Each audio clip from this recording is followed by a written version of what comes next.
Hello everyone, this is Maureen and welcome back to another day of praying through the darkness. Now, today we are going to be focusing our attention on the topic, God, my help. And I want to ask you a question. How many times when you get into trouble, I don't care how big or small it is, but what is your immediate help? Who do you turn to immediately when you find yourself down the wrong path, listening to the wrong people? Who do you turn to? I know, and you do too, that many times when we rely on help from people, number one, they could disappoint by just not offering anything. Number two, they may not even realize that we're in need of some help. And number three, they may just not have the answer. But we all know that God is our help. He's our immediate help. But many times I know that our own humanness gets in the way of seeking Him out. Maybe it's because we feel like it's just something trivial and don't want to bother God with it. Or maybe we feel like it is such a mess that we've gotten ourselves into.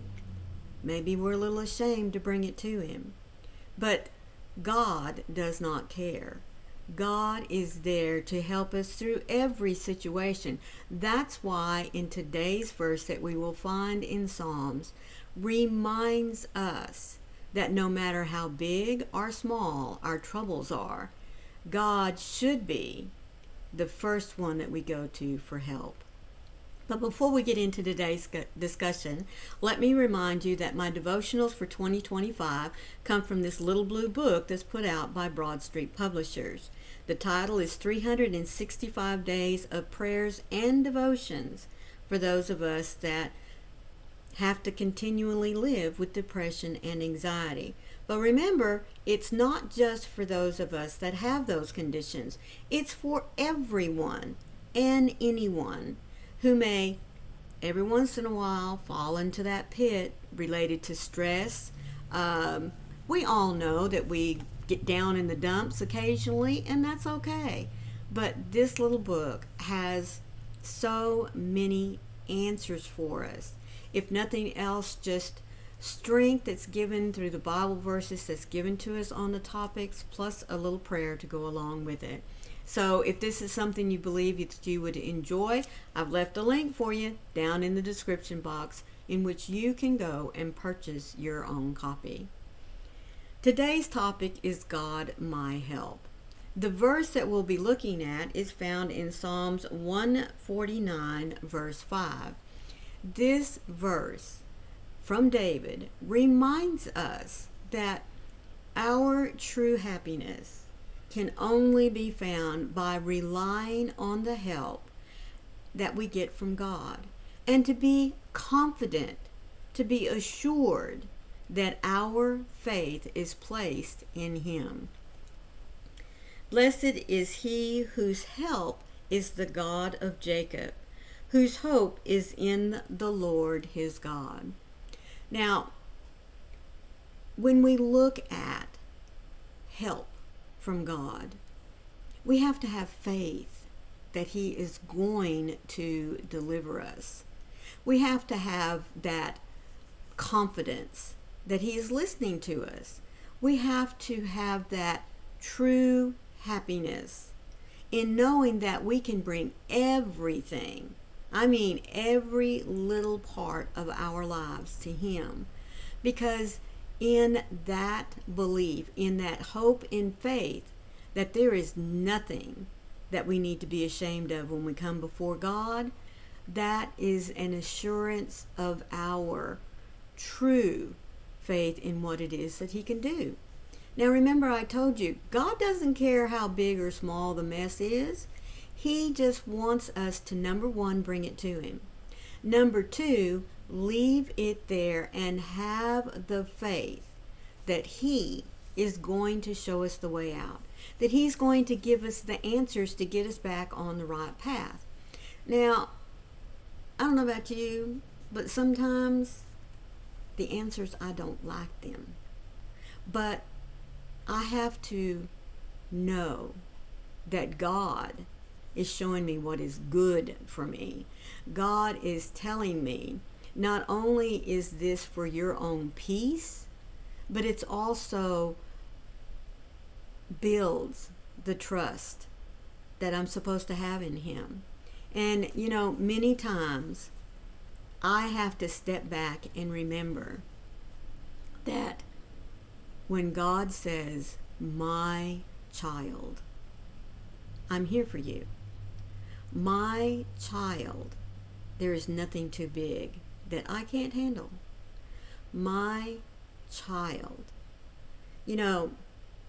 When Jacob finally surrendered to God and he saw the love that God had for him and that God was really the only true path that he needed to follow, God renamed him. He gave him a new name because He wanted everyone to see that not only had Jacob changed, but Jacob was now His. So when I look at God, many times I don't hear the word Maureen. I hear the word my child. This is what we're going to do. My child, leave it to me. I gotcha. What is the name that you hear whenever you finally turn to God and say, God, you are my help. You are my source of everything I need. When you take a moment and listen, what name does He call you by? God, you are the helper of the broken. Jacob did not live an exemplary young life. In fact, he was deceitful and greedy. But that was not the end of his story. He made peace with you, and you gave him a new name. You do not turn away from the broken and the needy, and you do not turn a deaf ear to the desperate. When I call on you, you readily answer and clothe me with dignity. Sometimes I feel like I am beyond the grip of your goodness. So speak your life over me so that my heart finds peace with you. Thank you that you will help me no matter how chaotic the situation. You are more passionate and power than I have even given you credit for. I want to be changed by your love today. God of Jacob, God of Israel, my heart takes hope in you. You take broken people and give them new identities. I want to be known as yours just as you are known as my God. I put all of my hope in you, and I come and let you have your way in my life. What a wonderful prayer. I give all that I have to you, the good and the bad. And that's all God asks for. He asks that we have true happiness in relying on that we can trust in Him. He wants us to be assured that the help that He gives us comes from Him. And it is the ultimate help and support that we need in every situation that we get ourselves into. And by placing our faith, our trust, and our hope in God is going to lead us to a more secure and blessed life. It doesn't mean it's going to be less troublesome. It doesn't mean that we don't have to worry anymore. We still live in a sinful world, so we know that there are going to be tragedies. We know that there's going to be big and small bumps in the road, but God is there with us. All we have to do is to shift from being temporarily trusting in Him to being completely trusting in Him. I hope that you've enjoyed today's devotional. All I want to remind you is to be sure and leave a little thumbprint Leave me a comment. I'd like to know what name you hear when you talk to God. What does He call you by? I shared with you, my child. Share with me. If this was your first time here, please be sure to hit that subscribe button and then look for the bell with those cute little hugs on the side, because it'll let you know every time I upload content. Always remember that when the doubts of darkness wish to crowd in on you and separate you from the love, the hope, faith that you have in God, don't let Him. Call on Him. Listen for your name. He's waiting to hear from you. And besides, remember, I love you too. I'll see you tomorrow. Bye.